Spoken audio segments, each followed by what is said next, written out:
Bienvenue au replay du webinaire Maladies cardiovasculaires, une priorité en Normandie, Focus Éducation Thérapeutique, proposé par Planète Patient.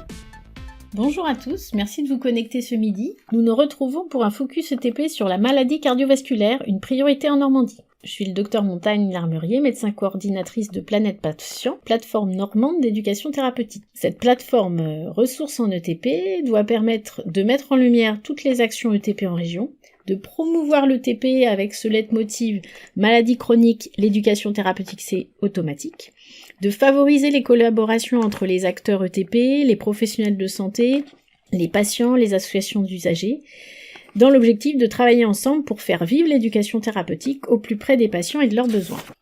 Ce webinaire doit nous aider aujourd'hui à répondre à la question « Comment accompagner en ETP les patients atteints d'une maladie cardiovasculaire ?» Nous avons la chance aujourd'hui d'écouter le professeur Fabrice Bauer du CHU de Rouen, spécialiste de l'insuffisance cardiaque, qui nous rejoint en direct de Paris et qui fera un point sur la prise en charge globale de l'insuffisance cardiaque.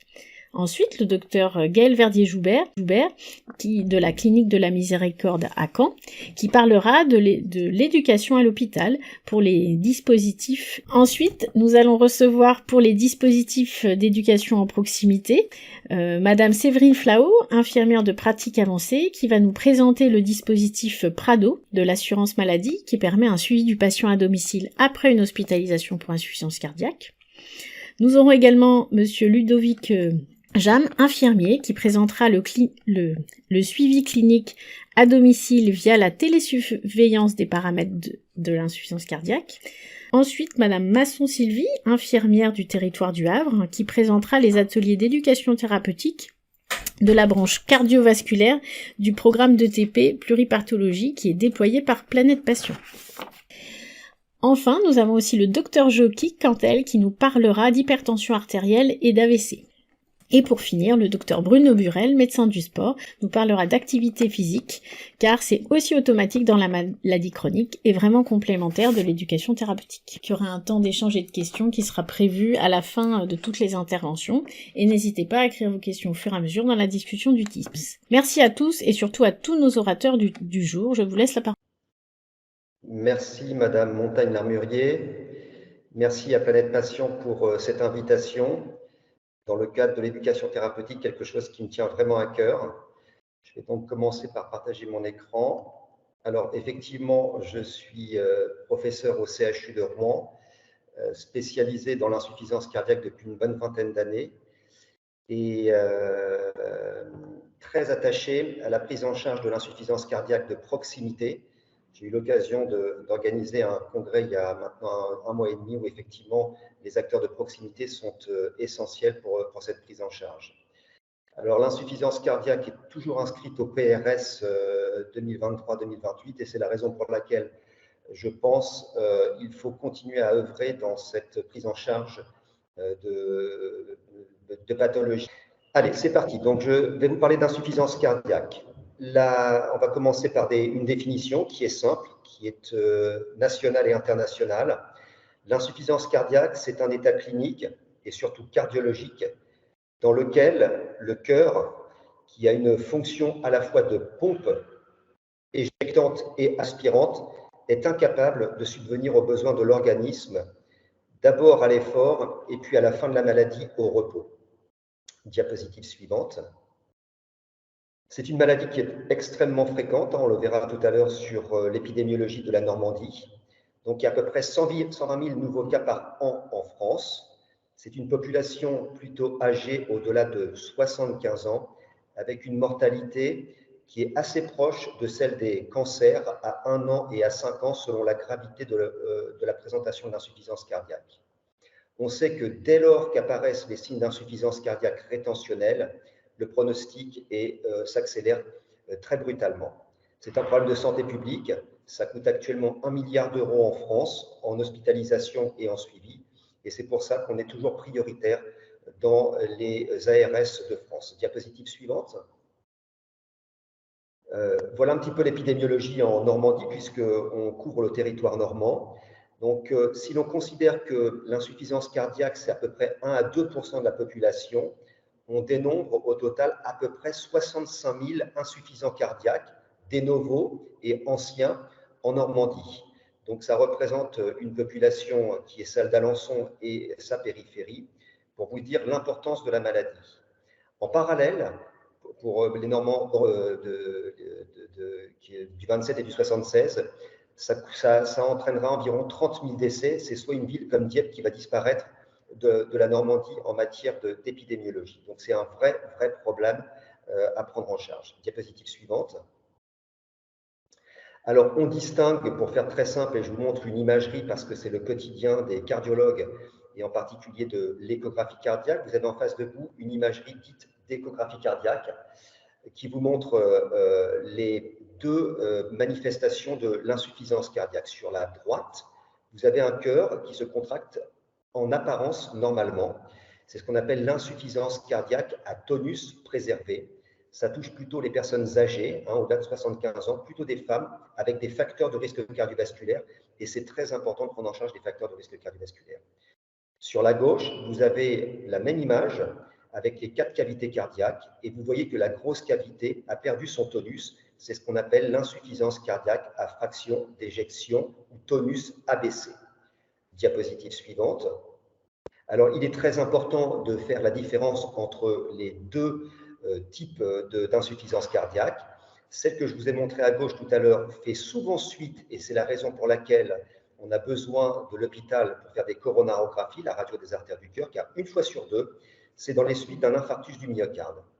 Pour les autres causes d'insuffisance cardiaque, on retrouve l'hypertension artérielle, d'où la raison de la prendre en charge bien avant la détérioration du tonus cardiaque, mais on retrouve aussi en Normandie, et de façon très importante, l'alcoolisme. La chimiothérapie, c'est un état de fait avec la cancérologie. Et de façon un peu plus rare, on retrouve les infections cardiaques et les maladies familiales génétiques. Diapositive suivante. Le risque d'avoir un cœur dilaté, peu contractile, avec peu de tonus, ou un cœur avec une taille normale, gardant une fraction préservée, c'est bien entendu la décompensation, et c'est ça qui est le fléau pour ce qui nous concerne. Vous savez que la Normandie est qualifiée comme la première région avec les hospitalisations possiblement évitables.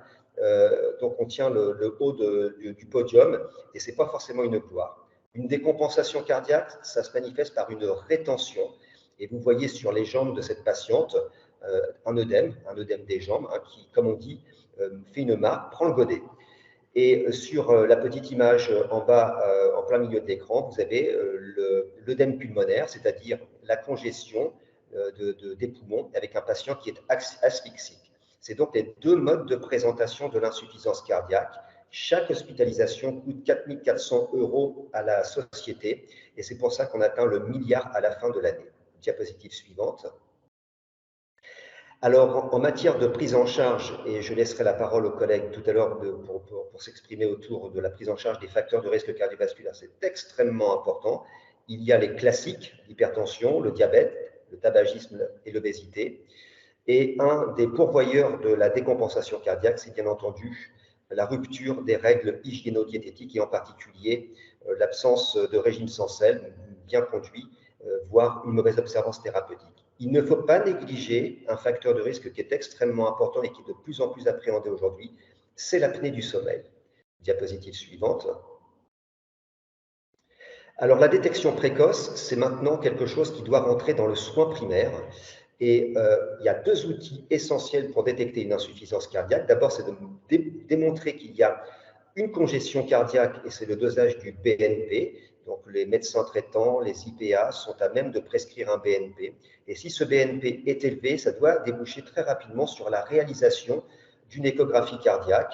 Alors, traditionnellement, c'est fait chez le cardiologue, voire dans les hôpitaux et les cliniques.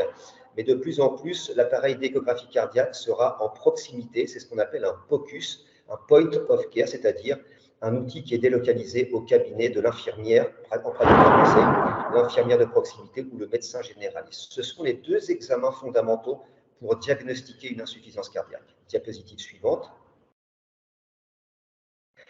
Le trinôme, dans cette prise en charge incontournable, c'est le pharmacien, l'infirmière et le médecin généraliste. Et on essaie de monter actuellement, en Normandie orientale en particulier, effectivement, des petites unités d'insuffisance cardiaque, des nanostructures d'insuffisance cardiaque qui tournent autour du pharmacien pour l'observance et la titration des classes thérapeutiques, l'infirmière qui est au chevet du patient et le médecin généraliste qui sera à même de prendre en charge les décompensations avant l'hospitalisation. La diapositive suivante.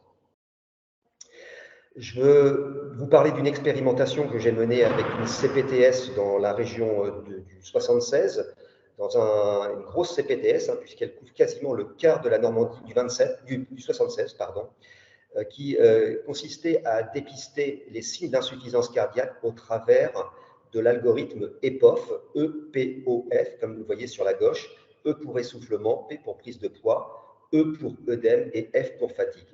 Cette expérimentation a été menée en 2021, c'était il n'y a pas si longtemps que ça, il y a 2 ans, avec un pharmacien, un étudiant en pharmacie, qui prenait tous les patients de plus de 50 ans qui venaient à la pharmacie pour une reconduction du traitement des pathologies chroniques telles que l'hypertension artérielle, l'hypercholestérolémie, le diabète principalement. Ce questionnaire était sous forme d'un algorithme et selon le score, soit il n'y avait aucun signe EPOF, c'était 0, soit il y avait 4 signes EPOF et le patient était étiqueté à haut risque d'insuffisance cardiaque. Donc vous le voyez sur la partie droite du diaporama. Lorsqu'il était 3 à 4, c'est-à-dire à haut risque d'insuffisance cardiaque, il était tout de suite réorienté vers son médecin traitant. Et sur les 200 volontaires qui ont participé à ce dépistage de masse, vous voyez que 6 patients ont été étiquetés positifs, conduits chez le médecin généraliste qui a fait un BNP, et parmi ces 6 malades, 4 étaient positifs, et ça a permis une prise en charge beaucoup plus rapide vers le cardiologue. 4 sur 200, on retombe sur l'épidémiologie nationale, qui est de 1 à 2% de la population des patients porteurs de pathologies chroniques type facteur de risque cardiovasculaire. Cet algorithme a fait l'objet d'une soumission à Outilic en 2023 et Jacques Frichet, pour ne pas le citer, a été premier lauréat de cette solution. Diapositive suivante. Alors, on me dit que les diapositives ne fonctionnent plus. Je ne sais pas si vous voyez le diaporama. Si, on voit très bien. Ouais. Globalement, elle fonctionne. Hein. D'accord, ok. Je pense donc qu'il y a un problème de flux. Donc, l'articulation entre le médecin généraliste qui va dépister au travers d'un bon interrogatoire et possiblement un dosage du BNP, voire à moyen et long terme, l'échographie cardiaque, il va falloir articuler cela avec un cardiologue. Alors, le réseau traditionnel, vous savez que dans notre Normandie, il est assez pauvre, et donc se mettent en place des solutions avec les cardiologues, ce qu'on appelle les ESS, c'est une expérimentation nationale, ce sont des équipes de soins spécialisées, c'est-à-dire que le cardiologue, en tout cas sur la base du volontariat, dépêchera une infirmière avec un électrocardiogramme ou un échographe ou un dépistage de l'apnée du sommeil en proximité, possiblement dans les CPTS avec l'accord des coordonnateurs, pour effectivement faire un dépistage beaucoup plus précoce de la pathologie. Ensuite, moi, mon expérimentation, elle est un petit peu différente, c'est de donner les outils en proximité, c'est-à-dire l'accès au BNP, c'est très facile, et le POCUS, il y a une formation actuelle avec beaucoup d'étudiants en Normandie qui se sont inscrits à cette formation, qui permet effectivement à un médecin généraliste, une IPA ou un infirmier d'accéder à l'échographie cardiaque en proximité, bien sûr, le tout encadré par un cardiologue qui assurera la relecture et la correction des traitements si besoin. Diapositive suivante. Donc ça, c'est ce qu'on appelle le réseau de soins. Le POCUS, c'est effectivement une acquisition échographique avec une télétransmission instantanée des images. Et le cardiologue qui revoit le patient, en général, dans les 24-48 heures, au travers de ces images, permet au cardiologue, à l'IPA ou à l'infirmière de réorienter le patient plus ou moins rapidement selon la découverte à l'échographie cardiaque, qui est l'examen incontournable de cette prise en charge. Diapositive suivante. Alors, pour lutter contre l'inertie diagnostique, il faut aussi lutter contre l'inertie thérapeutique. Pourquoi, en fait, on accélère cette prise en charge en proximité? C'est parce qu'il y a des traitements qui sont remarquables. Sur la diapositive suivante, vous les connaissez probablement parce que ce ne sont pas forcément des médicaments très nouveaux et en tout cas, ils sont confondants avec la prise en charge des facteurs de risque cardiovasculaire. Donc, je vous montre les 2 types d'insuffisance cardiaque. Vous vous rappelez l'insuffisance cardiaque avec un tonus qui est bas, c'est-à-dire que le cœur a vraiment une contractilité qui est très, très abaissée. On parle maintenant de la mise en place des 4 fantastiques, comme vous le voyez sur la petite animation de gauche. C'est basé sur les inhibiteurs du système rénine-angiotensine. C'est un traitement qui est remarquable dans l'insuffisance cardiaque et qui est très bien connu en hypertension artérielle. tout comme les bêta-bloquants. Les antagonistes minéralocorticoïdes, c'est également un médicament habituellement de l'hypertension artérielle qui a été dédié pour l'insuffisance cardiaque. Et en matière de diabétologie, les diabétologues, les IPA connaissent bien les inhibiteurs SGLT2. Ces 4 fantastiques sont fondamentaux. Plus on les met tôt et plus on prévient les hospitalisations pour insuffisance cardiaque. Diapositive suivante. Vous voyez, on a quasiment les 40 ans d'évolution de la prise en charge thérapeutique de l'insuffisance cardiaque, avec les premiers traitements qu'on appelait les inhibiteurs de l'enzyme de conversion, puis les bêta-bloquants, puis les antagonistes minéralocorticoïdes. Et vous voyez que la réduction de la mortalité et de la morbidité, c'est-à-dire les hospitalisations, a diminué de plus de moitié, avec des espérances de vie qui ne sont plus de celles de l'ordre du cancer, mais de l'ordre de maladies plus chroniques, avec un pronostic moins foudroyant. Diapositive suivante. Pour l'insuffisance cardiaque, qui est beaucoup plus proche en proximité quand le tonus cardiaque est en apparence normal, mais que le BNP est élevé, eh bien là, on n'a pas 4 fantastiques, il n'y a qu'un seul fantastique, ce sont les inhibiteurs de la SGLT2. Je ne citerai pas les noms commerciaux, ça n'a aucun intérêt pour ces molécules. Diapositive suivante. La prise en charge doit être holistique. Alors, il y a une partie médicale de cette prise en charge. Donc, je rappelle que la maladie coronaire, l'infarctus du myocarde, c'est 1 fois sur 2 la raison de l'insuffisance cardiaque, et donc il faudra assez facilement réorienter les patients vers une coronarographie. Les arythmies cardiaques, la fibrillation atriale, le flotteur atrial et l'anticoagulation, donc tout ce qui va avec, c'est extrêmement important à prendre en charge. Et puis ensuite, vous le reverrez un petit peu tout à l'heure avec les orateurs suivants sur le traitement des comorbidités telles que le diabète, l'hypertension artérielle, l'hypercholestérolémie. Diapositive suivante. Alors, l'année 2024 sera riche en nouveautés thérapeutiques dans l'insuffisance cardiaque. Donc, je réinsiste sur la carence martiale avec cette prise en charge par fer carboxymaltose. C'est une injection intraveineuse qui se fait maintenant en HAD, en hospitalisation à domicile, chez des patients qui sont carencés en fer sur des critères biologiques bien connus. L'année prochaine va arriver aussi la prévention de l'insuffisance cardiaque chez le diabétique insuffisant rénal avec des molécules qui sont bien connues. Vous verrez aussi apparaître la réduction pondérale avec les injections de sémaglutide qui permettent de réduire considérablement les hospitalisations pour insuffisance cardiaque. Et bien sûr, en proximité, il ne faudra jamais oublier la vaccination, la triple vaccination Covid, grippe et pneumocoque, qui réduit aussi les admissions pour insuffisance cardiaque. Diapositive suivante. Pour finir, la prise en charge médicale est indissociable de la prise en charge non médicale, ou en tout cas basée sur des dispositifs. Donc, je laisserai la parole aux collègues sur le télémonitoring des patients à risque. C'est capital, c'est tombé dans le domaine public en juillet 2023, c'est donc remboursé par la Sécurité sociale moyennant la poursuite de l'expérimentation. Le est également fondamental, et je crois que c'est ma collègue de Caen qui en parlera tout à l'heure. Et bien entendu, l'éducation thérapeutique, c'est également l'incontournable. Et je remercie une nouvelle fois Planète Patient pour cette invitation, car je crois que vous faites un travail qui est extrêmement important, et la proximité telle qu'on a pu y insister tout à l'heure est capitale. Voilà, je vous remercie pour cette vision un petit peu globale de l'insuffisance cardiaque et des nouveautés thérapeutiques à venir pour 2024. Merci beaucoup. Merci beaucoup, Monsieur Boer, pour ce brillant exposé qui, je pense, peut-être générera pas mal de questions en fin de webinaire. Je vais passer la parole à Aurélie Ducrot, qui est chargée de projet à Planète Patient, qui va nous montrer un petit peu la cartographie des programmes d'éducation thérapeutique dans les maladies cardiovasculaires en Normandie. Et ensuite, nous pourrons passer à des exemples concrets d'actions d'éducation. Alors, bonjour, j'espère que du coup, mon écran s'affiche bien pour vous. En double écran, moi. Oui, c'est très bien.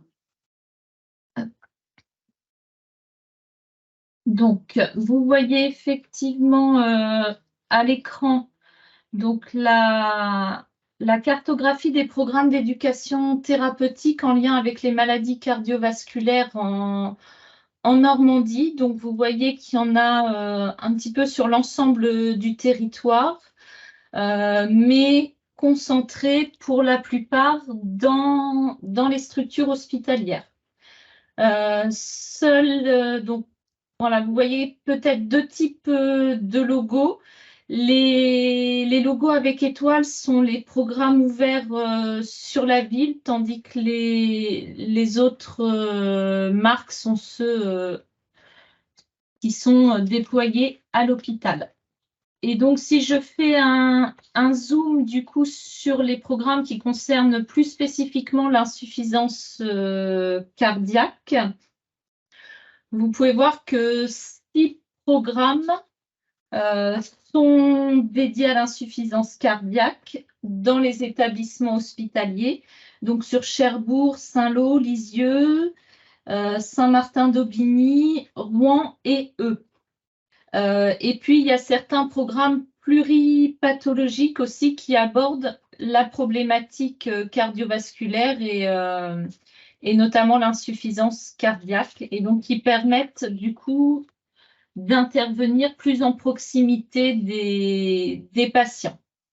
Donc voilà, ça c'était pour le zoom sur les programmes qui existent sur l'insuffisance cardiaque. Et donc, si on revient sur la carte générique, vous voyez que les autres thématiques concernent le risque cardiovasculaire pour 6 programmes. La maladie, pour 5 programmes, pardon, la maladie cardiovasculaire pour 6 programmes. Les AVK antivitamine K pour 2 programmes. La réadaptation cardiaque pour 3 programmes, et on va voir justement l'exemple d'un programme. Et puis, on a un programme aussi qui porte sur l'hypertension artérielle pulmonaire. Donc, voilà les données que nous avons actuellement en connaissance des programmes ETP sur la région. Merci bien. Maintenant, nous allons passer à justement un exemple concret de programme qui est fait à la Clinique de la Miséricorde avec le docteur Verdier-Joubert qui nous présente l'éducation thérapeutique en réadaptation cardiaque ambulatoire. C'est à vous. Alors, bonjour à tous. Merci à Planète Patient de m'inviter à parler de l'éducation thérapeutique dans l'insuffisance cardiaque. Effectivement, Aurélie Ducrot parlait des programmes d'éducation thérapeutique dans l'insuffisance cardiaque. Elle n'a pas cité Caen parce que nous sommes effectivement un service où nous avons une éducation thérapeutique en insuffisance cardiaque, mais au sein d'un programme plus général sur la maladie cardiovasculaire que je vais vous présenter donc maintenant. Donc moi, je suis Gaëlle Verdier-Joubert. Je vais partager mon écran. Partager, alors. Hop, écran. Donc, vous me dites si vous voyez mon écran, si vous voyez mon diaporama. Oui.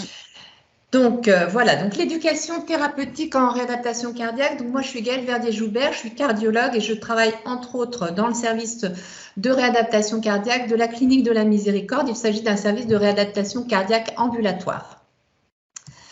Donc, nous avons au sein de ce service un programme d'éducation thérapeutique que je vais vous détailler après vous avoir parlé du parcours patient et de l'intérêt de la réadaptation cardiaque. Alors ici, nous avons donc un public cible qui est tout patient porteur d'une cardiopathie qui a été déjà diagnostiqué et nous avons quelques patients qui n'ont pas de cardiopathie mais une maladie vasculaire avec une artérite oblitérante des membres inférieurs qui s'apparente à la maladie athéromateuse coronaire et qui peut avoir une prise en charge qui ressemble. Les objectifs de la réadaptation cardiaque sont d'augmenter la qualité et l'espérance de vie. Et ici, je vous ai mis la définition de l'OMS qui est la réadaptation cardiaque. La réadaptation est l'ensemble des activités nécessaires pour influencer favorablement le processus évolutif de la maladie, ainsi que pour assurer aux patients la meilleure condition physique, mentale et sociale possible afin qu'ils puissent, par leurs propres efforts, préserver ou reprendre une place aussi normale que possible dans la vie de la communauté. Donc, c'est un projet assez ambitieux. Notre équipe de réadaptation cardiaque ambulatoire comporte une équipe pluridisciplinaire, infirmiers, éducateurs en activité physique adaptée, secrétaire, masseur kinésithérapeute, psychologue, diététicienne et une équipe de cardiologues pour la supervision et la partie médicale. Les patients nous sont adressés la plupart du temps par les structures hospitalières suite à une hospitalisation dont Fabrice Bauer nous a parlé longuement, sur une hospitalisation soit pour insuffisance cardiaque, soit pour un événement autre, pour une autre pathologie, comme la pathologie coronaire, donc un infarctus par exemple.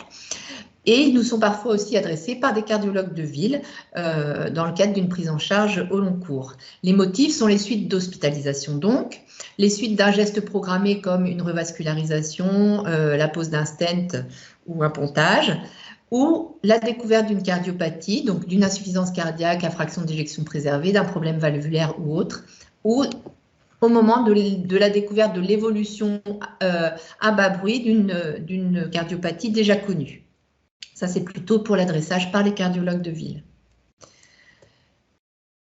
Alors, la prescription de la réadaptation cardiaque comprend 3 volets. Un volet médical qui comporte des examens complémentaires, un projet thérapeutique. Donc, le projet thérapeutique, c'est comme l'a dit Fabrice Bauer, l'évolution et l'optimisation du traitement médical et puis d'éventuelles autres interventions. Un suivi médical et les examens complémentaires qui permettent de faire le point sur l'évolution de la cardiopathie. Il y a le deuxième volet et le volet activité physique adaptée où on prescrira un nombre de séances et un type d'entraînement avec un type de surveillance également. Et puis il y a tout le volet éducation thérapeutique avec une part individuelle ou collective pour l'éducation spécifique. Donc je vais le détailler un petit peu plus loin. Alors le parcours patient, il y a un bilan pré-réadaptation qui contient l'information sur la réadaptation, ses principes, son organisation. On propose la réadaptation aux patients. Il y a une consultation de cardiologie qui permet de faire le point sur la cardiopathie actuelle, l'état cardiaque actuel, le diagnostic éducatif initial qui va permettre d'orienter les différentes étapes de l'éducation thérapeutique et puis tous les examens complémentaires cardiologiques qui vont permettre de mieux cibler le réentraînement à l'effort, donc l'électrocardiogramme, l'échocardiographie, le test d'effort plus ou moins à la mesure de la consommation d'oxygène et puis l'éventuelle recherche de troubles du rythme avec un holter. Les séances, la durée de la réadaptation se définit sur prescription médicale après le bilan initial. Donc, on va faire, ça va être variable selon l'état initial, de 10 à 30 séances. En moyenne, on fait une vingtaine de séances qui durent 2 à 3 heures par séance et au mieux 3 séances par semaine qui permettent de bien améliorer la capacité physique. Les séances sont surveillées par une infirmière pour le rythme cardiaque et la saturation et la tension artérielle. Le contenu des séances, il y a une activité physique en endurance sur des ergomètres, vélo, sur un ergomètre à bras, sur du tapis, chez nous en tout cas sur du tapis. Il peut y avoir tout type d'entraînement en endurance. On nous proposera aussi une activité physique de renforcement musculaire et puis toutes les activités d'éducation thérapeutique que je vais vous détailler après et bien sûr les rendez-vous médicaux pour l'optimisation du traitement. Et puis il y aura bien sûr un bilan de fin de réadaptation cardiaque pour voir l'évolution au décours des séances. Donc en moyenne ça va durer 7 semaines en ambulatoire. Et il y aura le diagnostic éducatif final également.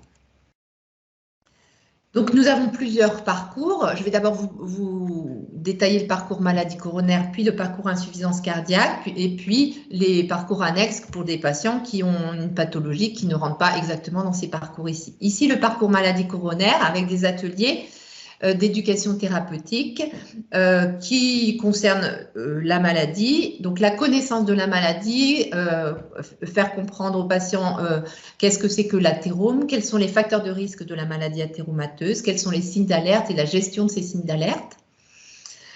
Ensuite, on a également un atelier sur les questions pratiques sur la maladie coronaire sous forme d'un jeu qui permet de poser les questions du quotidien et d'évaluer l'adaptation des réponses des patients et puis de corriger éventuellement. Et puis, un atelier sur la gestion des traitements au quotidien et différentes questions sur la gestion des traitements, ce à quoi servent les médicaments, comment gérer son traitement au quotidien, comment gérer son traitement lors d'un départ en vacances, lors de la prise d'avion, ce genre de choses. Il y a la partie diététique avec des ateliers sur l'équilibre alimentaire, sur les graisses dans l'alimentation, sur le diabète. Alors, la particularité de l'atelier sur le diabète, c'est qu'il se fait en binôme avec l'infirmière, donc ce n'est pas uniquement de la diététique, mais c'est aussi la gestion du traitement du diabète. Et puis, on a aussi un atelier sur la pratique culinaire, un atelier pratique avec des assaisonnements. Et puis, on a les diététiciennes voient également en entretien individuel, donc c'est plus sous forme de consultation, les patients pour adapter un petit peu et reprendre les différents éléments de façon individuelle. Les ateliers sur l'activité physique, c'est un atelier sur la poursuite de l'entraînement. Quelles sont les recommandations pour poursuivre une activité physique régulière? Comment surveiller son activité physique? À quelle quantité d'activité physique peut-on faire ou doit-on faire? Également, les ateliers sur la gestion du stress. Il s'agit plus d'un groupe de parole avec le psychologue qui peut également s'accompagner de séances de relaxation. Le psychologue pourra également voir en entretien individuel les patients en fonction de leurs demandes. Bien sûr, également la prise en charge du sevrage tabagique, qui est un élément essentiel dans la maladie athéromateuse, avec un atelier d'éducation thérapeutique sur le sevrage tabagique et puis la proposition de consultation de sevrage en individuel avec l'entretien motivationnel qui va être extrêmement important dans cette prise en charge souvent difficile. Voilà pour la maladie coronaire. Je vais vous parler maintenant du parcours insuffisance cardiaque. On va voir qu'il y a des éléments communs à ces deux parcours avec des spécificités. Les ateliers sur la connaissance de la maladie, donc de l'insuffisance cardiaque, c'est une connaissance de la maladie également, mais ce n'est pas du tout effectivement les mêmes signes. Donc les mécanismes de l'insuffisance cardiaque, la surveillance des signes d'insuffisance cardiaque. On a parlé tout à l'heure, Fabrice Bauer vous a parlé tout à l'heure des signes EPOF. Effectivement, on l'enseigne aux patients pour qu'ils puissent se surveiller, donc qu'ils sachent reconnaître les signes d'alerte et la conduite à tenir devant ces signes. Et puis des questions pratiques sous le même schéma, c'est-à-dire des questions pratiques, les situations du quotidien, comment gérer les situations du quotidien, comment gérer les différents événements qui peuvent arriver. La diététique va également comporter un atelier sur l'équilibre alimentaire, mais là on aura l'alimentation contrôlée en sel, qui est un élément essentiel effectivement de l'hygiène alimentaire du patient insuffisant cardiaque, une alimentation contrôlée, mais qui n'est pas strictement sans sel, et c'est un peu la nuance qu'il va falloir apporter. Et puis l'atelier pratique culinaire et la lecture des étiquettes, puisque sur la charge en sel, bien sûr, reconnaître les aliments les plus salés sera un élément important. Les diététiciennes verront aussi dans ce parcours en consultation les patients pour refaire un point en individuel.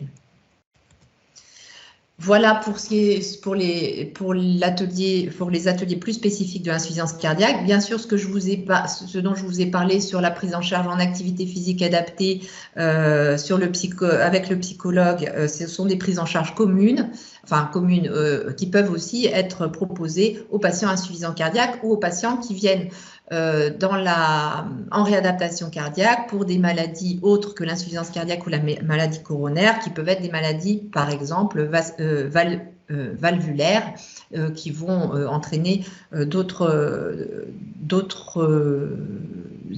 formes d'éducation thérapeutique. Donc, en hors parcours ou pour des parcours plus spécifiques, nous aurons un atelier sur les anticoagulants, un atelier sur le Coagucheck en individuel, qui est un atelier sur l'automesure de l'INR chez des patients qui ont des traitements par AVK. Et puis, nous proposerons également, et je crois qu'on va avoir un topo spécifique là-dessus, la prise en charge en télésurveillance par l'instauration du SCAD, insuffisance cardiaque, dans les suites de la réadaptation pour maintenir une télésurveillance. Et puis, nous proposons depuis peu dans notre service de réadaptation cardiaque ambulatoire une téléréadaptation, ce qui sera spécifique pour les patients qui sont à bas risque d'événements cardiovasculaires, qui ont eu un événement mais qui sont à bas risque de récidive. Et là, on aura quelques séances au sein du service, quelques séances d'éducation thérapeutique et d'activité physique au sein du service. Puis le patient va sortir du milieu hospitalier pour pouvoir reprendre une activité physique surveillée en télésurveillance par l'éducateur sportif du service. Et il y aura également, à la fin du cycle de télésurveillance, un bilan de fin de réadaptation. Merci beaucoup, Dr Verdier-Joubert, pour cette présentation très complète de tout ce que vous proposez en réadaptation cardiaque. Ben, je vous remercie de m'avoir invité à parler de ça et je vous laisse poursuivre. Eh bien là, nous allons donner la parole au dispositif en ambulatoire de proximité avec tout d'abord Madame Flau qui va nous présenter son rôle dans le Prado. Alors, bonjour, vous m'entendez bien? C'est bon? Oui. Oui. Alors, je suis Séverine Flau, je suis infirmière en pratique avancée en pathologie chronique stabilisée j'exerce au sein d'une maison de santé pluriprofessionnelle, une MSP à Rouen. Je suis également intervenante dans le parcours insuffisance cardiaque au sein d'un CPTS Francoeur Métropole. Donc aujourd'hui, je vais vous présenter le programme de retour à domicile, donc ce qu'on appelle le PRADO insuffisance cardiaque, et le TP, l'éducation thérapeutique, que font les professionnels de santé lorsqu'ils interviennent au moment du PRADO. Alors, du coup, on va pouvoir commencer avec la diapositive, première diapositive suivante. Donc, en fait, le dispositif va être proposé aux patients à l'initiative des équipes hospitalières. Je pense qu'on a perdu le diaporama.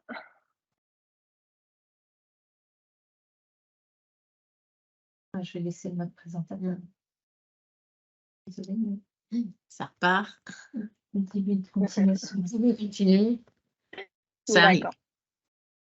Donc, en fait, le dispositif est proposé donc, aux patients à l'initiative des équipes hospitalières pour une prise en charge en ville en proximité. Donc, ce dispositif va être organisé par les conseillers de l'assurance maladie lorsque le patient est encore hospitalisé. Je vais vous laisser passer à la diapositive suivante. Lorsqu'il y a une décompensation cardiaque lors de l'hospitalisation, et selon différents critères médicaux, d'autonomie du patient et de son entourage, de la classification NYHA du patient et de sa fonction d'éjection de son ventricule gauche. Voilà. Diapositive suivante. Donc, en fait, l'accord du patient va être nécessaire pour adhérer à ce programme afin de faire un focus sur l'insuffisance cardiaque, de renforcer le suivi post-hospitalisation et de s'adapter aux besoins du patient. Diapositive suivante.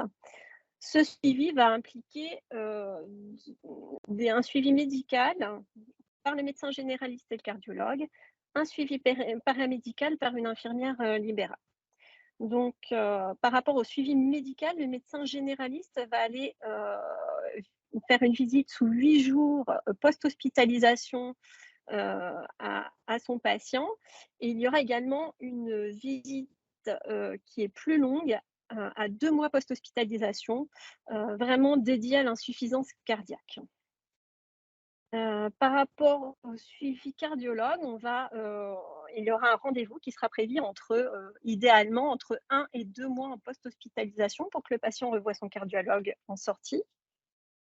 Et enfin, il y a un suivi paramédical par une infirmière libérale à titre une visite par semaine pendant 8 semaines après le retour à domicile. La première visite intervenant dans les 7 jours qui suivent le retour à la maison.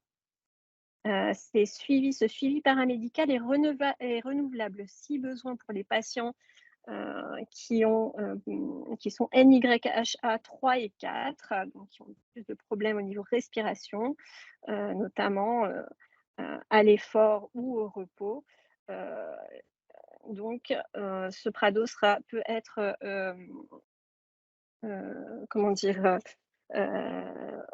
encore prescrit par le médecin généraliste pendant 4 mois, mais là, cette fois-ci, avec une visite tous les 15 jours par l'infirmière. Donc, diapo suivante. Donc, par un suivi médical et paramédical renforcé, les objectifs du Prado sont de dépister précocement les épisodes de décompensation cardiaque, d'insuffisance cardiaque, et de les traiter rapidement afin d'éviter l'hospitalisation. Donc, diapo suivante.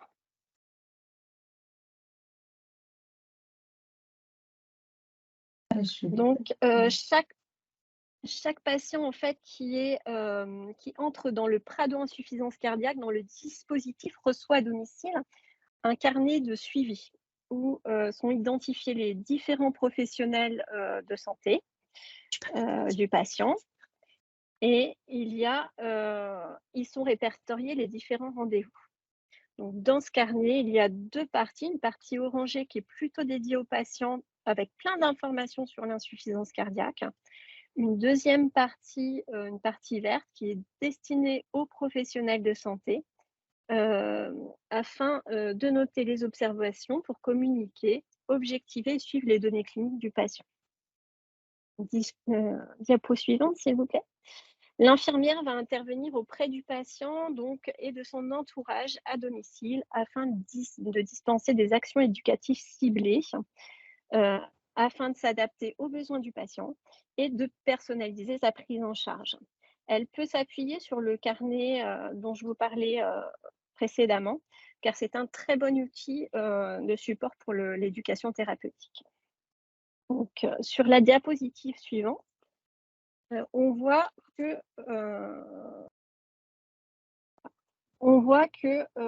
l'infirmière va intervenir auprès du patient et de son entourage et elle va donc du coup avoir une surveillance clinique, une prise des constantes et la surveillance des fameux signes EPOF de façon très systématique. Cette démarche va permettre au patient en fait de bien connaître ses signes d'alerte, de les repérer et d'alerter si besoin.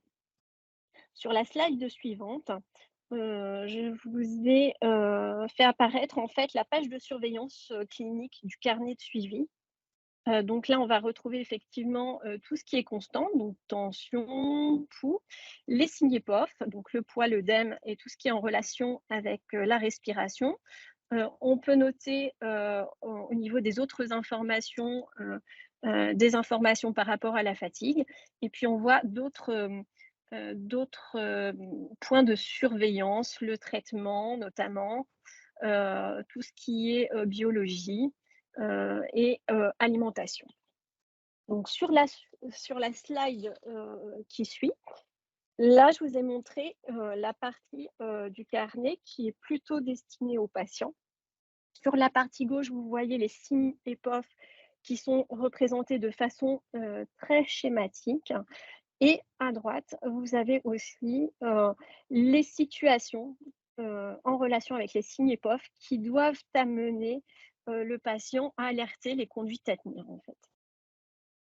Donc sur la slide suivante, donc la visite de l'infirmière va permettre aussi de faire le point, donc comme on disait, sur le traitement, les différents médicaments, leur utilité, les habitudes de prise, afin de bien connaître son traitement pour une meilleure observance. Sur la slide suivante, l'infirmière va également revenir sur tout ce qui est régime tout ce qui est règles hygiéno-diététiques, notamment le régime hyposodé, c'est-à-dire les aliments riches, pauvres en sel, le sel caché, le décryptage des étiquettes, et puis de nouvelles habitudes culinaires à adopter. La deuxième partie va être l'activité physique adaptée de façon sécurisée pour effectivement éviter la spirale des conditionnements. Sur la slide suivante, nous allons, par rapport au bilan du Prado insuffisance cardiaque, le patient va bénéficier d'un bilan éducatif par l'infirmière. Donc, sur la slide suivante, on voit ce que l'infirmière va regarder, va bilanter.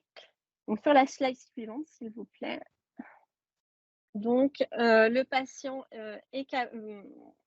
va-t-il être capable de reconnaître ses signes EPOF, de réagir en cas de décompensation? Connaît-il ses traitements? Applique-t-il les règles hygiéno-diététiques? Le patient va également avoir un bilan fait par le médecin généraliste sur cette fameuse visite longue au bout des 2 mois post-hospitalisation. Et là, le médecin va pouvoir évaluer les connaissances du patient par rapport à l'insuffisance cardiaque, sa tolérance au niveau des traitements, s'assurer que le patient a bien vu son cardiologue. Et puis, c'est à cette visite qu'il va déterminer s'il y a une reconduction ou pas du dispositif Prado. Enfin, sur un plan collectif, il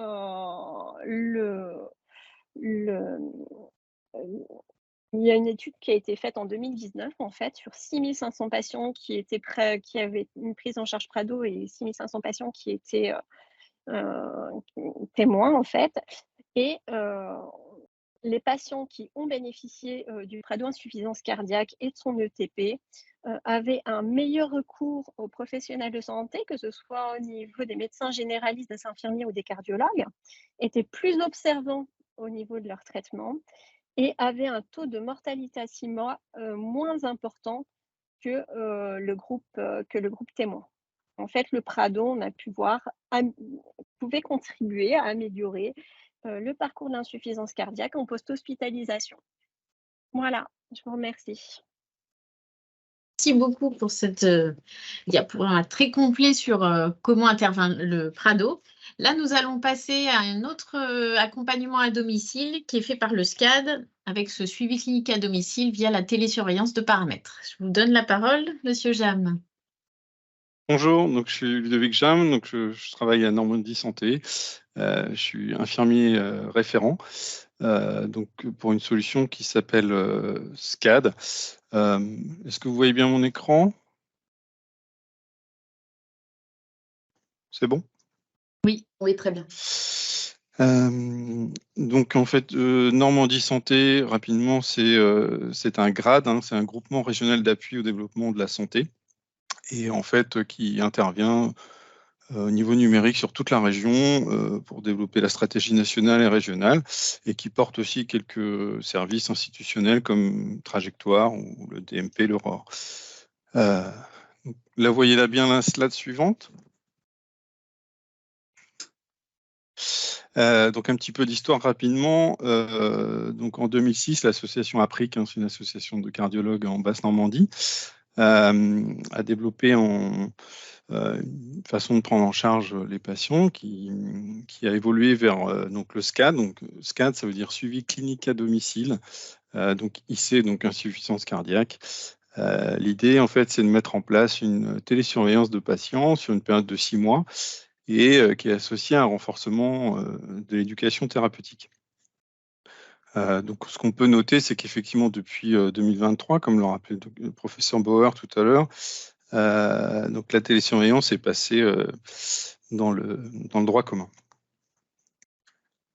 Alors, les avantages, les bénéfices attendus, c'est de faciliter la continuité et la cohérence de la prise en charge grâce à la télésurveillance, d'autonomiser le patient par le renforcement de son éducation thérapeutique. On l'a vu tout à l'heure, hein, il y a un certain nombre d'éléments qui ont une vraie influence en fait sur la maladie, qui ont été rappelés par le docteur Verdier-Joubert. Le but aussi, c'est d'impliquer le patient dans sa prise en charge de sa maladie, qu'il puisse identifier les signes d'alerte, les symptômes, qui comprennent mieux sa maladie. Et la finalité de tout ça, c'est d'avoir un maintien à la maison plus facile et une réduction des hospitalisations et de la mortalité.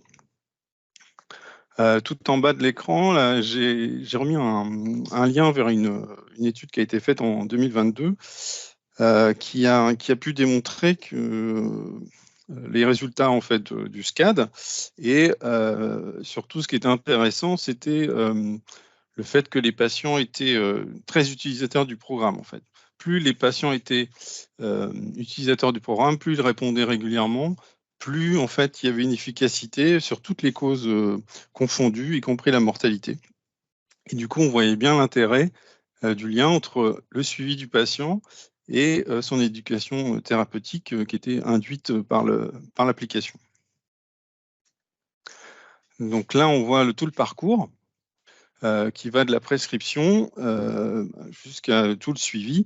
Donc le patient cible, c'est le patient qui, au cours des 30 derniers jours, a une décompensation d'insuffisance cardiaque chronique ou au moins au cours des 12 derniers mois, une décompensation et qui est classée en NYHA2 ou plus et un taux de BNP élevé. Donc une fois qu'il est intégré dans le parcours, alors, il est souvent intégré à l'issue en fait d'un passage en SMR cardio, où à ce niveau-là, on fera un bilan éducatif partagé, où on fixera des objectifs d'éducation, et puis une formation à l'utilisation en fait, des dispositifs. Soit on met, en fait, soit le patient utilise son téléphone pour répondre à des questionnaires, soit on lui met à disposition une tablette qui nous rendra à la fin du parcours.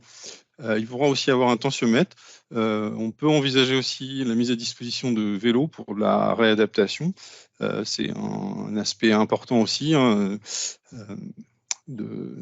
l'évolution de la maladie. Le patient en fait répond, je vais peut-être mettre une slide suivante, on le voit.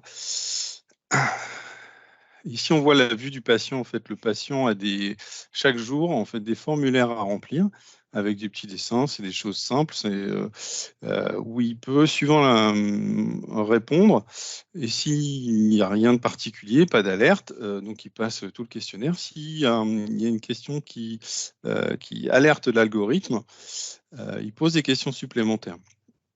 Et si effectivement, à la fin des différents formulaires, une alerte est plus importante, elle est remontée à l'équipe qui le suit.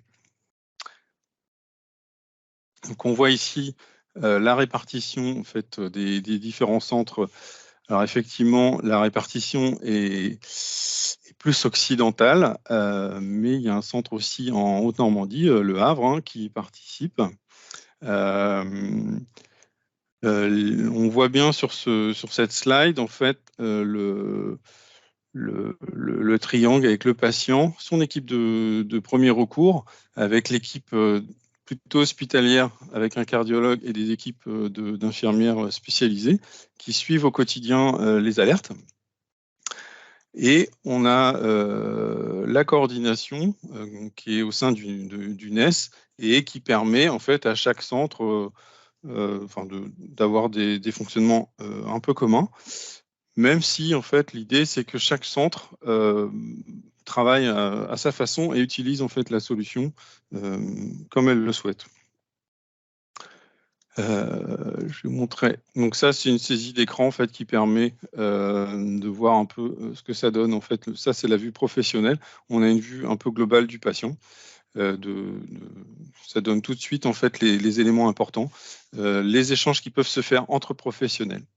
Ce qu'il faut retenir effectivement de SCAD, c'est que ça permet en fait de faire des échanges entre professionnels pour aider le patient et suivre le patient. Ça permet un suivi donc à domicile.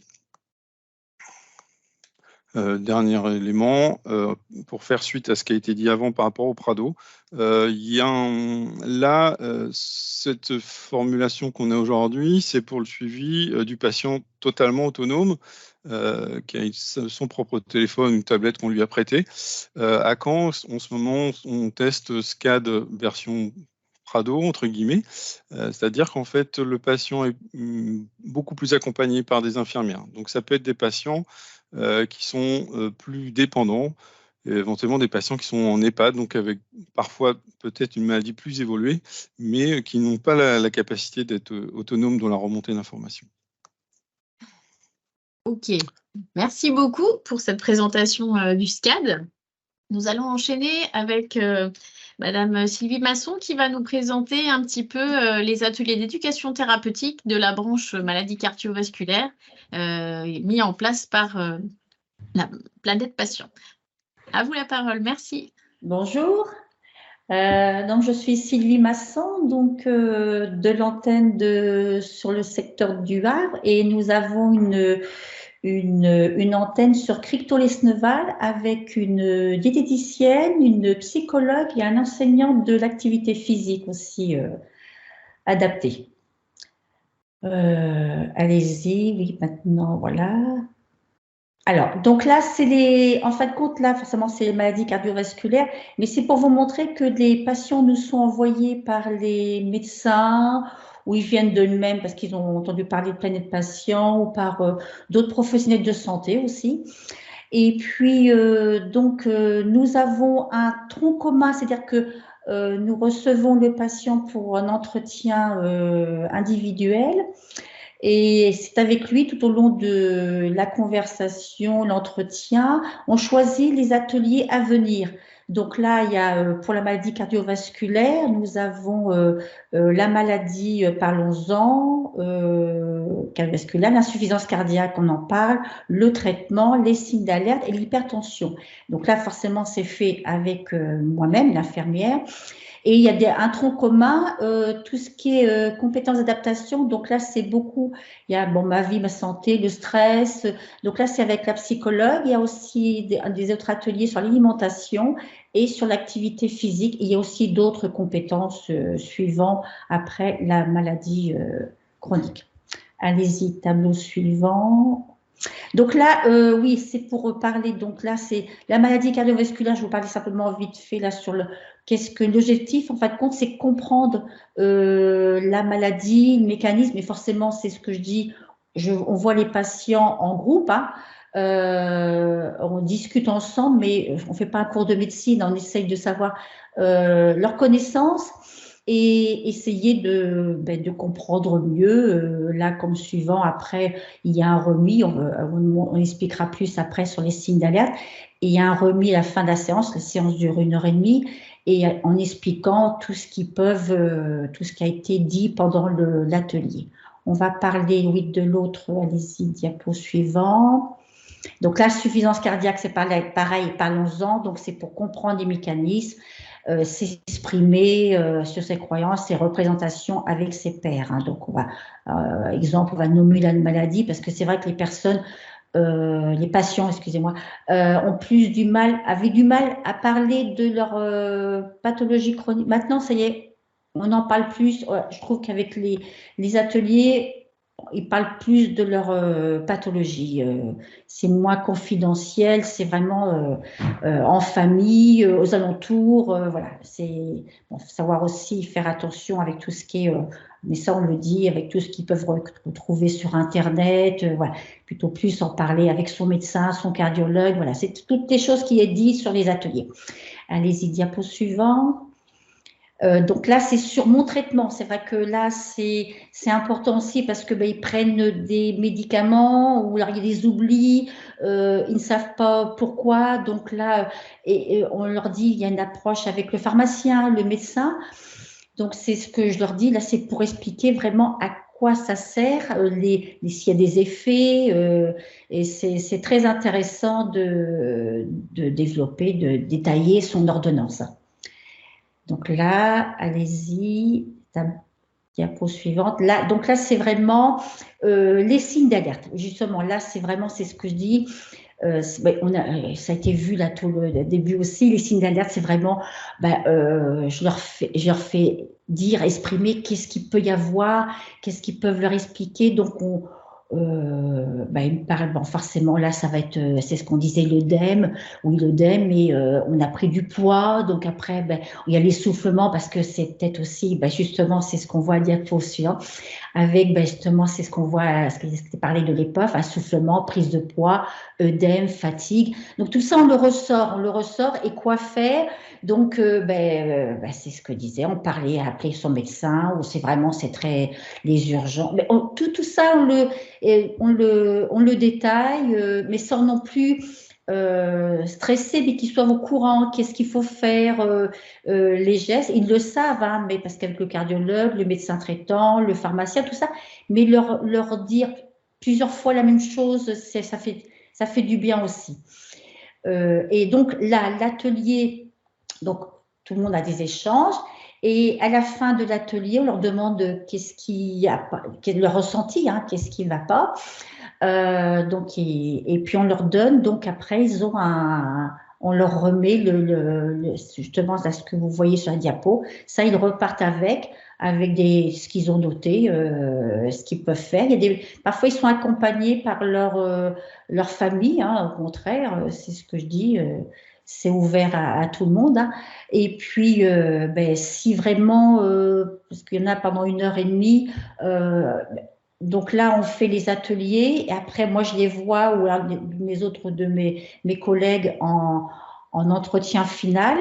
Et s'il y a besoin, on fait un renfort. On fait un renfort sur éventuellement d'autres ateliers qui veulent. Et puis, sinon, reprendre les ateliers. Et puis, et voilà ce qui est fait pendant nos ateliers. Merci beaucoup. Voilà. Merci, c'était un exemple très concret de ce qui peut se vivre sur les territoires où là, finalement, c'est fait avec les intervenants du quotidien et où ça évite aussi au maximum aux patients de se déplacer. Ça va être avec des intervenants libéraux auprès de chez lui qui vont pouvoir déployer ce programme d'éducation thérapeutique.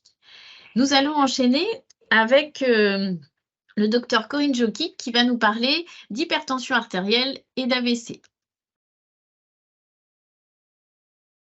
Je remercie l'invitation. Et donc moi, effectivement, je vais vous parler du risque cardiovasculaire et de l'intérêt à protéger nos artères de manière à ne pas faire de complications et en particulier l'accident vasculaire cérébral.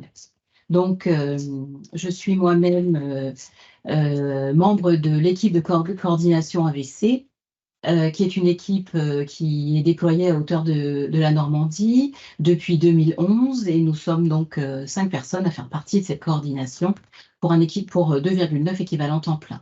Nous avons une lettre de mission de l'Agence régionale de santé dans laquelle vous pouvez voir que nous avons en particulier comme pour mission de développer les programmes d'éducation thérapeutique post-AVC et d'améliorer la prévention de l'accident vasculaire cérébral.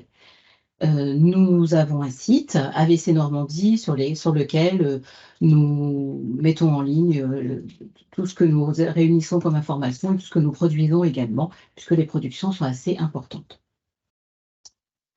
Donc, quelques mots d'épidémiologie sur l'accident vasculaire cérébral. Donc, l'AVC est un véritable problème de santé publique, puisqu'en France, il y a plus de 140 000 accidents vasculaires cérébraux par an. Un AVC toutes les 4 minutes. Et puis l'OMS nous dit qu'avec le vieillissement de la population, eh bien, c'est carrément une épidémie qui est annoncée dans les années à venir. L'AVC nous concerne tous également, puisqu'on peut voir là sur le petit schéma qu'en fait, il y a 1% des AVC qui surviennent chez des personnes qui ont moins de 18 ans. Et puis plus on vieillit, plus le risque d'accident vasculaire cérébral augmente. Il y a 2 types d'accidents vasculaires cérébrales. Il y a l'occlusion vasculaire, qui est responsable d'un accident vasculaire cérébral qui est dit ischémique, qui est l'accident vasculaire le plus fréquent, qui survient donc dans 85% des cas, et qui réalise soit un infarctus cérébral, soit un accident ischémique transitoire. Et puis, il y a également l'accident vasculaire cérébral hémorragique, dans 15% des cas, qui survient sur une rupture vasculaire et qui est responsable soit d'un hématome intracérébral, soit d'une rupture d'anévrisme, par exemple. Et en fait, donc, l'hypertension artérielle est le principal facteur de risque de l'accident vasculaire, qu'il soit ischémique, avec donc, lorsque les parois artérielles sont soumises à une pression élevée du débit sanguin, eh bien, elles durcissent et elles vont s'épaissir et être le lit de l'artériosclérose. Et puis, donc, la pression artérielle également fragilise la paroi des vaisseaux et peut entraîner des accidents vasculaires cérébraux hémorragiques. On a donc tout intérêt à se pencher sur les facteurs de risque cardio-neurovasculaires. Alors, soit avant de faire un AVC, bien évidemment, en prévention primaire, soit après avoir fait un AVC, puisque l'intérêt est vraiment de contrôler au maximum ces facteurs de risque, soit pour ne pas faire d'accident vasculaire cérébral, soit pour ne pas faire de récidive d'accident vasculaire. Il y a des facteurs de risque sur lesquels on ne peut pas agir, hein, l'âge, les antécédents familiaux, mais il y en a d'autres sur lesquels on peut vraiment agir. Soit des facteurs de risque qui vont concerner des pathologies, hein, donc, telles que l'hypertension, l'arythmie cardiaque, le diabète, l'apnée du sommeil et la migraine avec aura, ou alors des facteurs de risque en rapport avec le mode de vie, et donc vous pouvez les voir là sur la diapositive, ils sont nombreux, et donc on peut tout à fait agir sur eux.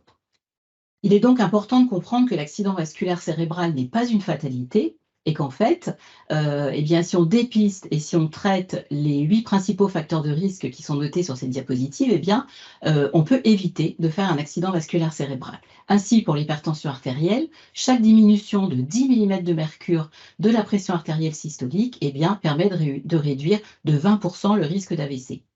Concernant l'arythmie cardiaque avec des facteurs de risque, eh bien, les anticoagulants oraux vont réduire de près de 60% le risque d'accident vasculaire par occlusion artérielle. Et c'est la même chose pour ceux qui sont listés plus en dessous dans la diapositive. Donc, au niveau de la coordination AVC, sur notre site, on propose le petit flyer là, que vous pouvez voir à droite de la diapositive, qui permet de faire le point sur ces facteurs de risque avec son médecin traitant. Et donc, c'est quelque chose d'extrêmement important, ce qui permet d'être acteur par rapport à sa propre santé. On peut donc agir sur son mode de vie, en particulier donc, sur l'hygiène de vie et les facteurs qui sont modifiables. Et on peut également consulter de manière plus fréquente pour assurer le suivi des différentes maladies chroniques que j'ai déjà citées, et ça constitue tout cela une priorité. Et puis, on peut également acquérir des compétences plus spécifique grâce à l'éducation thérapeutique du patient, de manière à réduire son risque d'accident vasculaire cérébral. Alors, si on regarde un petit peu sur le site de l'Agence régionale de santé Normandie, les programmes qui sont autorisés en éducation thérapeutique pour les patients qui ont fait un accident vasculaire cérébral, eh bien, on voit qu'il y a 2 programmes. Il y a d'abord le programme qui est développé au sein du service de neurologie de l'hôpital mémorial de Saint-Lô. C'est un programme d'éducation thérapeutique auprès des patients en post-AVC qui est coordonné par le Dr Lydie Dubuc. Et il y a le programme Vivre avec un accident vasculaire cérébral qui est déployé au centre de rééducation de l'AEV, donc qui est situé à côté du Havre et qui est actuellement coordonné par Madame Carole Meust, qui est ergothérapeute. Si on se penche plus spécifiquement sur le programme de Saint-Lô, donc ce programme est déployé en 2 branches. Une première branche où il y a des groupes d'échange qui sont animés par des neuropsychologues, donc un groupe d'échange sur le ressenti depuis un AVC, sur les séquelles et notamment sur le handicap invisible, un groupe d'échange pour se reconstruire après un AVC, et puis un dernier pour discuter de l'aide au sevrage tabagique. Et il y a des ateliers plus spécifiques sur la maladie, donc mieux comprendre l'AVC et ses traitements, réfléchir sur son hygiène de vie, un atelier sur l'hypertension artérielle et l'apprentissage à l'automesure tensionnelle, et puis des ateliers d'activité physique adaptée. Ce programme, il est actif depuis 2013, donc ça fait 10 ans. Il a déployé 2400 séances éducatives pour 400 patients et 106 aidants. Donc, c'est un programme qui est très actif depuis son autorisation en 2013. Le programme de l'AEV, lui, est plus récent. Il a été autorisé en 2019. Ils ont eu quelques difficultés de coordination, mais ils ont réussi à inclure 4 patients en 2023. Il y a déjà des projections pour 2024. Il y a donc un atelier en tête-à-tête avec l'AVC pour la connaissance de la maladie, un atelier sur l'alimentation pour équilibrer ses repas, 2 ateliers sur l'activité physique après un AVC, un atelier animé par une ergothérapeute, vivre à domicile après un AVC, et un atelier, la vie après un AVC, animé par une neuropsychologue. Ceci, c'est la diapositive qu'on a présentée lors de la journée médicale régionale qui a eu lieu en juin 2023, où en fait, à tous les intervenants de la filière, on a proposé aux professionnels d'adresser leurs patients vers le programme Planète Patient, puisqu'il y a en fait assez peu de programmes développés et que les 2 qui existent sont développés en structure. Donc, en fait, il y a beaucoup d'ateliers de ce programme Ma Santé, j'en prends soin, qui peuvent concerner des patients qui ont fait un AVC. Dans le tronc commun, des ateliers sur le stress, sur le changement et comment s'y préparer et comment le maintenir, sur l'alimentation, sur l'activité physique, sur le tabac en particulier. Et puis, il y a donc dans les modules thématiques, les modules obésité, maladies cardiovasculaires et diabète qui peuvent également être tout à fait intéressants.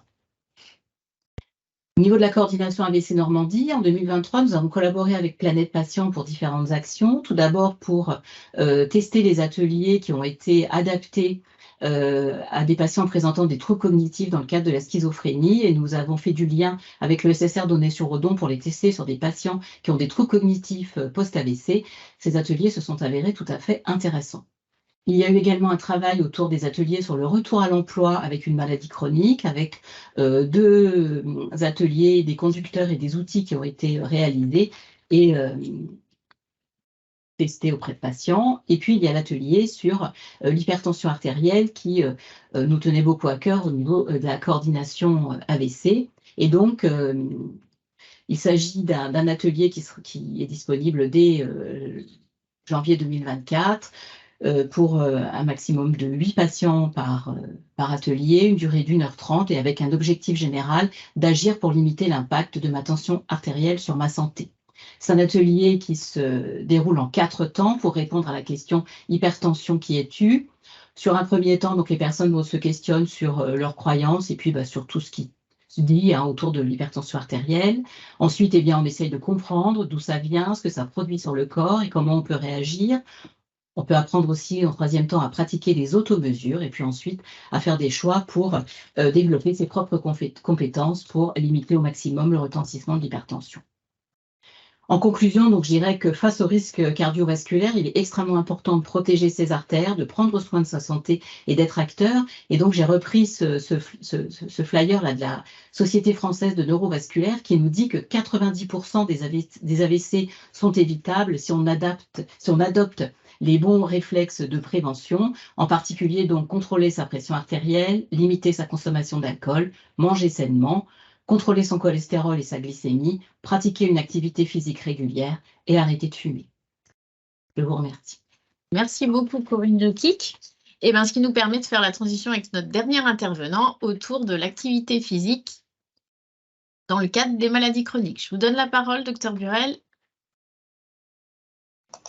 Je vais mettre mon micro en route, oui. Ma caméra aussi. Je crois que c'est Aurélie qui va mettre mon PowerPoint en route. Ça arrive. Ah, le voici. Voilà. Bon, alors on a beaucoup, bonjour à tout le monde, et on a déjà bien parlé de l'activité physique dans la prise en charge avec l'ETP dans le cadre de l'insuffisance cardiaque. On va insister un petit peu sur cette synergie qu'il y a entre l'ETP et l'APA. Alors, rappelez d'abord que ça fait partie des recommandations principales. Peut-être la diapo précédente, oui, ça va un peu vite là, Aurélie. Alors la suivante. Voilà, impeccable. Ouais. Donc, dans les recommandations de la Société française de cardiologie, eh bien, les 2 premières recommandations sur 10, c'est le programme de réentraînement physique et le programme d'éducation thérapeutique. Et pour une liste d'indications cardiaques un peu plus large que l'insuffisance cardiaque, puisqu'il y a aussi les maladies coronariennes, la chirurgie cardiaque et l'artériopathie des membres inférieurs notamment. La diapo suivante. Et donc, nous pensons qu'il faut absolument prescrire les deux en même temps parce qu'il y a cette synergie indispensable. Là, je vous montre un formulaire de prescription d'activité physique de la maison Sport Santé Vital Action qui coordonne les 7 maisons Sport Santé de la métropole de Rouen et que j'ai l'honneur de présider. Donc, vous voyez, quand le médecin prescrit de l'activité physique à son patient, il y a une case que vous pouvez peut-être cliquer. Là, je crois qu'elle est surlignée. Non, mais cliquez sur la diapo suivante. Voilà. Et donc, non. Oui. OK. Voilà. Et donc, je prescris de l'activité physique associée à l'éducation, à l'activité de l'ETP associée à l'APA. Hein, donc, le médecin, quand il se prescrit, pour bien lui permettre d'associer les deux, cette synergie indispensable, eh bien, c'est sur le bulletin de prescription. Vous pouvez mettre la slide suivante, s'il vous plaît. Merci. Alors, dans le cadre de, vous le connaissez, ça a été dit, hein, les objectifs de l'ETP, c'est connaître la maladie coronarienne, reconnaître la douleur thoracique, connaître les facteurs de risque, comprendre le traitement, adapter son alimentation, tout ça on l'a vu, on va très vite, et puis entreprendre une activité physique adaptée, et puis on continue, écouter le vécu de la maladie, l'échange de discussions entre nous, patients et l'équipe, choix des ateliers, tout ça, ça a été illustré dans les interventions précédentes. La slide suivante. Voilà. Alors, qu'est-ce que je peux attendre pour mon cœur de l'activité physique régulière en dehors d'aller mieux sur le plan cardiovasculaire? Je vais augmenter mon bon cholestérol par rapport au mauvais cholestérol. Je vais également diminuer mes triglycérides. Je vais baisser ma glycémie. Un bon nombre de nos patients sont confrontés au diabète de type 2 en même temps que leur insuffisance cardiaque. Je vais aussi, parce que l'action de l'activité physique sur le système nerveux central est importante, on sait que c'est le meilleur traitement de l'anxiodépression légère à modérée, l'activité physique, et donc le patient va aussi avoir un sentiment de bien-être et de détente et une meilleure résistance au stress. Et je pense que c'est très important, on n'insiste pas assez sur ce côté des effets immédiats de l'activité physique régulière. Voilà, améliorer mon sommeil, tout ça, c'est lié. Alors, concernant mon cœur, qu'est-ce que je vais en obtenir? Je vais avoir un rythme cardiaque qui va diminuer quand je fais de l'activité physique régulière, pour différentes raisons. Ce n'est pas le moment de les expliquer, mais c'est très intéressant. On se sent mieux, on a moins de ces sensations de cœur rapide, palpitations. Mon cœur va être mieux oxygéné. Et donc, il va être plus musclé, hein, ça fait partie de l'activité physique et ça fait partie aussi du fait que le rythme cardiaque baisse. Je vais augmenter le diamètre de mes artères et là aussi, c'est une des raisons pour lesquelles le cœur baisse son rythme, c'est-à-dire qu'en fait, l'oxygénation de mon corps va être améliorée grâce à la dilatation des artères du cœur, mais aussi de toutes les artères périphériques. Et puis, ma tension artérielle va diminuer et comme on l'a vu tout à l'heure, c'est une des raisons principales de l'insuffisance cardiaque, l'hypertension artérielle. Et donc, voilà, et en plus, toute ma microcirculation va être améliorée avec un meilleur drainage global et une meilleure diffusion des nutriments par le sang dans mon corps. Slide suivante, voilà, et on augmente ce circuit sanguin périphérique que je viens d'évoquer. Alors, comment je fais pour bouger? La première étape, c'est sortir le patient de la sédentarité. Vous savez, on ne devient pas un grand actif du jour au lendemain et nos patients sont très sédentaires souvent. Donc, il faut y aller avec doigté, psychologie et progressivité. Donc, la première chose, c'est de donner les petits conseils du quotidien. Donc, vous le savez que la sédentarité, c'est aussi l'inaction, hein, rester comme on le fait quand moi je sors de visio pour aller. Donc, ça fait 3 heures que je suis assis sur ma chaise, il n'y a rien de pire. Il faut prendre l'habitude toutes les heures de se lever et puis d'aller un petit peu faire quelques mouvements parce que ça, c'est très néfaste pour la santé, la sédentarité. Alors, d'être assis de façon prolongée, et puis au quotidien également, changer toutes ses habitudes, prendre les escaliers, quand on a un coup de fil, plutôt que rester assis, rester debout, aller chercher, faire ses courses à pied, et puis se garer soit avec les transports en commun, soit avec son véhicule à distance de celui-ci, ou mieux prendre des transports à pied, vélo et tout ça, des transports actifs. Voilà. Et on ne va pas tout faire tout de suite, mais je pense que c'est le premier stade et il faut vraiment convaincre nos patients. Et je dirais que le premier stade, sortir de la sédentarité, ça ne prend pas 1 minute dans son planning, c'est juste changer ses habitudes. Alors, après ça, une fois que je serai sorti de la sédentarité, eh bien, dans une deuxième étape, mon patient, il va falloir qu'il ait une activité physique plus spécifique et plus régulière.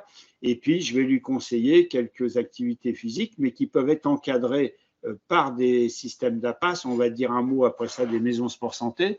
Donc, on va lui proposer des sports d'endurance notamment, mais qui peuvent être encadrés par des acteurs spécifiques. S'ils ont un passé sportif et que l'activité physique ne leur pose pas de problème, eh bien, on va leur conseiller eux-mêmes de faire de la marche nordique, voire du jogging ou du cyclisme, mais tout dépend du niveau d'insuffisance cardiaque et de ce qu'aura donné le réentraînement à l'effort, qui est fait quasiment de façon très fréquente maintenant, et on l'a vu tout à l'heure. Après, on peut aussi faire des tas d'autres activités physiques encadrées avec des gymnastiques plus douces, du pilate, un entretien physique et musculaire. Allons-y.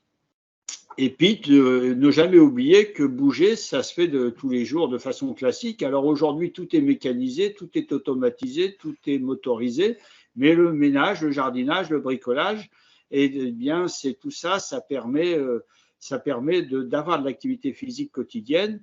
Et je crois qu'il faut le rappeler, il n'y a pas que l'activité, je dirais, dans un club sportif. Le jardinage, par exemple, permet à beaucoup d'hommes passés à un certain âge qui ont une insuffisance cardiaque, un peu de faire de l'activité physique. Et puis, on va parler un peu des structures plus adaptées que sont les maisons sport santé pour recevoir les patients. Donc là, une petite carte des maisons sport santé sur la Normandie. Donc, il y en a 30 actuellement qui sont assez bien répartis sur la Normandie, même s'il y a des zones qui ne sont pas encore couvertes. Et il y en a beaucoup sur les 2 grandes métropoles que sont Rouen et Caen, mais moins un petit peu ailleurs. Donc, ces maisons sport santé, c'est un label qui est donné conjointement par le ministère des Sports et le ministère de la Santé. Il y a donc, je disais, 30 maisons sport santé en Normandie, Planète Patients et maisons sport santé de droit par dossier et validé sur les 5 départements normands. Et donc, Planète Patients travaille avec les maisons sport santé existantes là où ça existe pour proposer parallèlement de l'ETP et avec synergie avec les maisons sport santé. Et là où il n'y a pas encore de développement de maisons sport santé, Planète en développe en Seine-Maritime, par exemple, sur Dieppe et sur Le Havre, avec vraiment un très grand développement sur des zones où ça manquait énormément. Voilà un petit peu. Et donc, les maisons sport santé ont pour mission d'accueillir les patients, de les bilanter, de les orienter vers les structures existantes, soit au sein de la maison sport santé, voire dans les autres structures tout autour sur le territoire, vers des clubs sportifs qui ont des sections activités physiques adaptées. Et puis, elles ont pour mission également de former et d'informer les professionnels de santé et la population de l'activité physique santé sur le territoire de cette maison sport santé. Je crois que j'ai à peu près développé ce que je voulais vous dire et je vous remercie de votre écoute. Eh bien, merci beaucoup. Nous arrivons, ça y est, à la fin de toutes les interventions. C'est vrai que le programme étant ambitieux, nous arrivons déjà à 14 heures. Là, c'est le temps pour les questions. Donc, n'hésitez pas si vous avez des questions à poser à nos orateurs.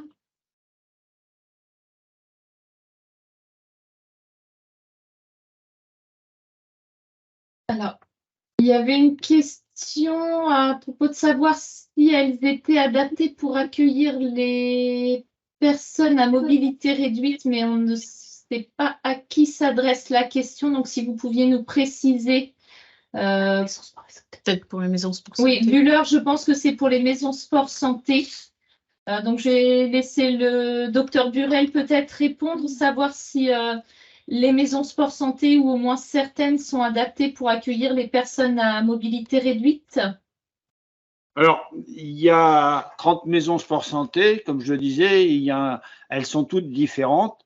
Alors, bien entendu, il y a beaucoup de maisons sport santé qui permettent d'accéder à l'handisport et à l'activité à l'APA pour le handicap. Alors, ce n'est pas toujours le handicap physique, c'est parfois aussi le handicap mental. Donc, il faut voir sur chacune, mais la majorité d'entre elles, oui. Voilà. En tout cas, ça fait partie des obligations générales, en principe, des accès dans les lieux publics. Alors, bien sûr, ça serait un peu dommage, mais bon, après ça, il peut y avoir quelques spécificités. Je n'ai pas été dans les 30 maisons sport santé de Normandie pour vous répondre dans le détail, mais en principe, celles que je connais, oui. Alors, il y avait aussi une remarque plutôt qu'une question sur l'alimentation pauvre en sel et le régime hyposodé. En termes de nomenclature, c'est vrai qu'actuellement, on utilise plus le terme alimentation pauvre en plutôt que le terme régime, qui a une connotation beaucoup plus restrictive et privative. L'idée étant plutôt effectivement d'améliorer l'alimentation et d'éviter les excès. Est-ce que vous avez d'autres questions? Donc, vous pouvez les poser dans le fil de la discussion ou éventuellement, si ça vous semble plus simple, nous intercepter directement par oral en levant la main, puis en ouvrant ensuite vos micros quand on vous donne la parole.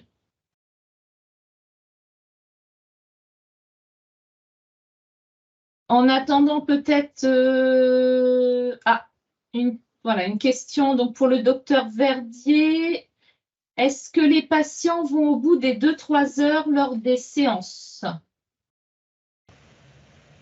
Alors, il s'agit d'une activité physique adaptée à chacun. Donc, les patients ont une activité physique qui est calibrée en fonction de leur capacité physique et on ne leur fait pas faire tous la même chose. Donc, chacun a son activité physique. Alors, quand on dit 3 heures, ce n'est pas 3 heures d'activité physique, c'est 30 à 45 minutes d'activité physique en endurance, une pause, puis 30 à 45 minutes d'activité en renforcement musculaire et puis de l'éducation thérapeutique en atelier. Ils ne font pas 3 heures d'activité physique d'affilée. Donc effectivement, ça paraîtrait un peu beaucoup pour des patients insuffisants cardiaques, mais non, c'est adapté et les patients réussissent à progresser avec un programme qui leur est adapté spécifiquement. D'autres questions peut-être?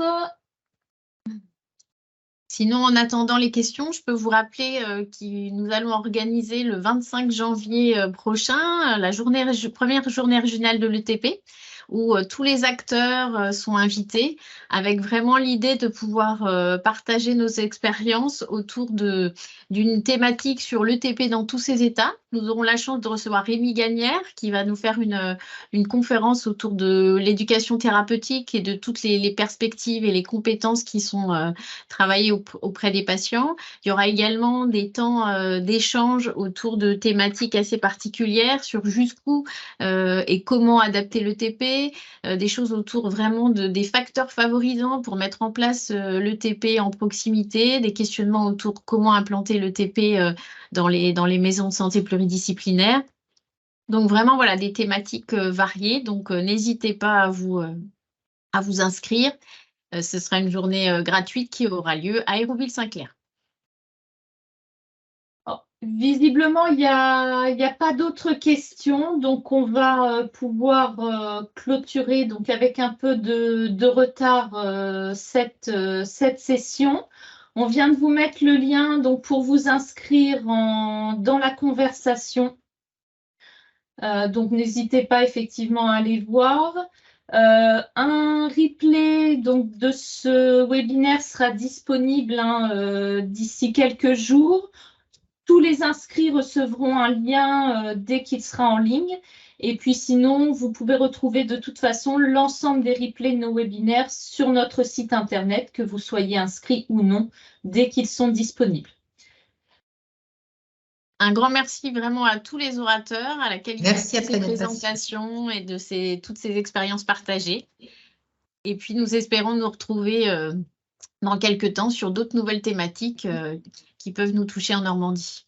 Dès le mois de février, normalement, nous pourrons nous retrouver, puisqu'au mois de janvier, on vous propose la journée régionale en présentiel. Donc, on n'a rien organisé à distance. Voilà. Merci à tous. Et puis, j'espère à très bientôt. À très bientôt. Merci. Bonne journée. Au revoir. Merci. Au revoir. Merci Bonne encore. journée. Au revoir.